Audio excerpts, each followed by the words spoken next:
actually rounding in the medical ICU at University of Maryland Medical Center, and we had some pharmacy residents on rotation with us at the time. And so as part of their learning, we were having a lot of discussions about COVID-19 and acute respiratory distress syndrome, really trying to prepare for what was coming. So we were essentially trying to do whatever we could to anticipate the impending surge and to lay out plans that would help us when those patients did arrive.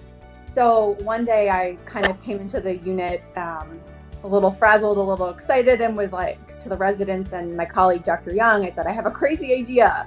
And the idea was that we could essentially write a how-to guide for pharmacists and other healthcare providers on kind of the practical aspects of medication use to treat COVID-19. And so our group felt that we could potentially help others by putting in this time up front to thoroughly scour whatever information was out there on these drugs and to synthesize this into one paper that clinicians could hopefully use as a quick resource. So in our paper, we also reviewed the mechanism of action and the rationale for use of each of these drugs that we covered.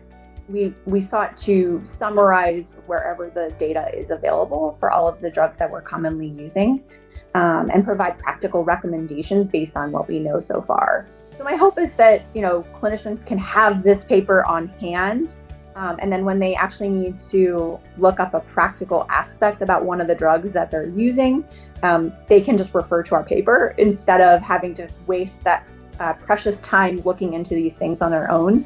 Our group on the paper included ICU pharmacists, as well as pharmacy learners, specifically pharmacy residents, alongside with a pulmonary critical care physician and an infectious disease physician who actually practices and specializes in global health.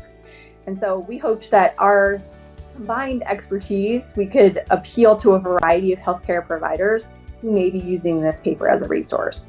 I think we need to follow the good science and not the newest trend or the loudest voice on social media.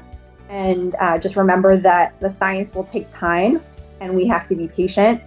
And in the interim, we must remember not to do any harm and to provide supportive care for our patients and continue to critically evaluate the literature and on these emerging therapies.